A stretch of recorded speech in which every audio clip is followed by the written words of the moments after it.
Ang mabuting balita ng Panginoon ayon kay San Mateo. Nang paalis na sila, dinala kay Jesus ang isang piping sinasapian ng demonyo. Pinalayas ni Jesus ang demonyo at nakapagsalita agad ang pipi. Namangha ang mga tao at nasabi nila, kailanman ay wala pang nakitang katulad nito sa Israel.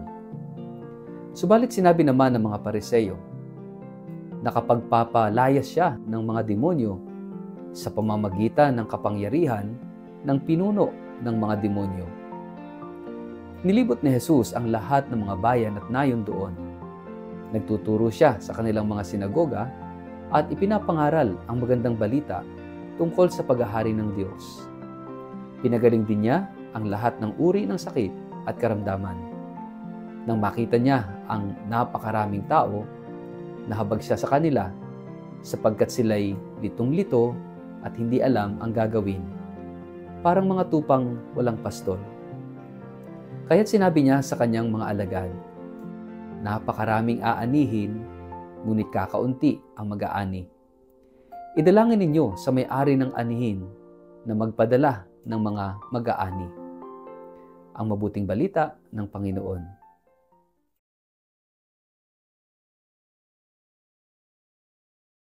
Mapagpalang araw sa inyong lahat. Welcome po sa ating Gospel in a Nutshell. Mga kapatid, ang ating ebanghelyo ngayon ay nahahati sa dalawang tagpo. Una, ang pagpapagaling ni Jesus sa isang pipi na inaalihan ng demonyo. Pangalawa, ang pagkabagabag at malasakit ni Jesus nang makita niya ang karamihan na parang mga tupang walang pastol.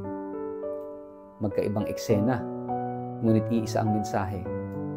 Ang puso ng Diyos ay laging kumikilos sa gitna ng pagdurusa ng tao. Hindi siya nananatiling tahimik. Hindi siya nanunood lang. Ang Diyos ay kumikilos. Nagpapagaling at tumatawag ng mga manggagawa. Isang lalaking pipi at sinasapian ang dinala kay Jesus. Walang boses. Walang kakayahang makipag-usap, at higit sa lahat, sinakop ng espiritong masama. Isang larawan ito ng taong walang boses sa lipunan.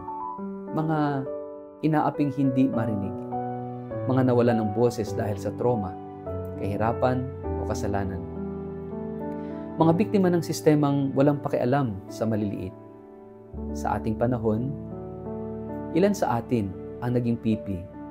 Hindi dahil wala tayong boses, kundi dahil nasanay na tayong manahimik sa harap ng kamalian. Pipi tayo sa mga pagkakataong kailangan nating manindigan.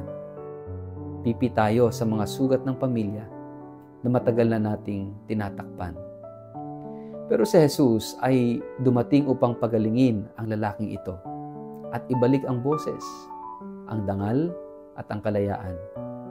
Matapos ang eksenang ito, sinasabi sa Ebanghelyo, nang makita ni Jesus ang makapal na tao, nahabag siya sa kanila sapagkat sila'y lupaypay at parang mga tupang walang pastol.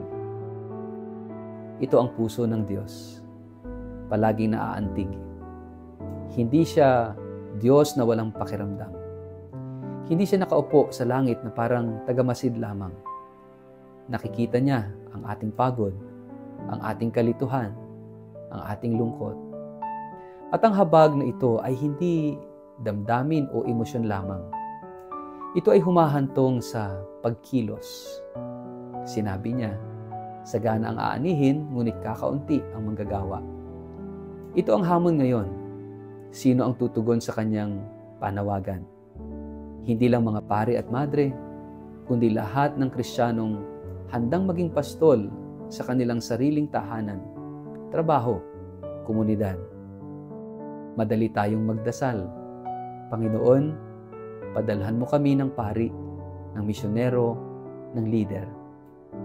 Ngunit si Jesus ay may sagot.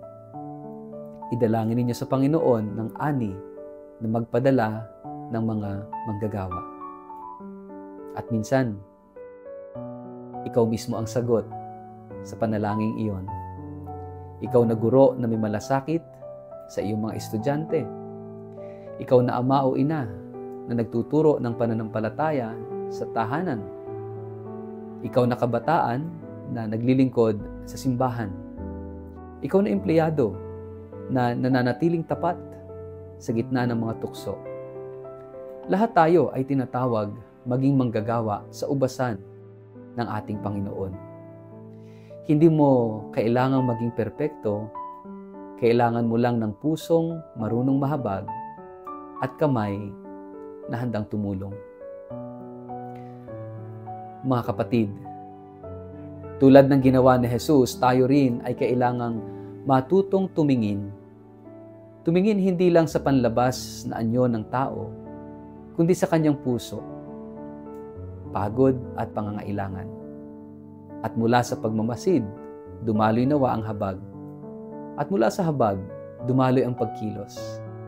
Sa aking paligid, sa pamilya, sa trabaho, komunidad, sino ang mga pipi na dapat nating pakinggan? Saan tayo tinatawag ng Diyos upang maging manggagawa ng kanyang ubasan? Manalangin po tayo. Sa ngalan ng Ama, ng Anak, at ng Espiritu Santo. Amen. Panginoong Jesus, salamat sa iyong mata na laging nakakakita sa amin, sa iyong puso na laging nahahabag, at sa iyong kamay na laging nagpapagaling. Gisingin mo rin ang aming damdamin, gawin mo kaming bukas sa mga pangangailangan ng iba. Huwag mo kaming hayaan na maging manood lamang sa mundo ng mga sugatan. Gamitin mo po kami, Panginoon, upang maging tinig ng mga pipi, upang maging lakas ng mahihina, at upang maging liwanag ng mga nawawala. Amen.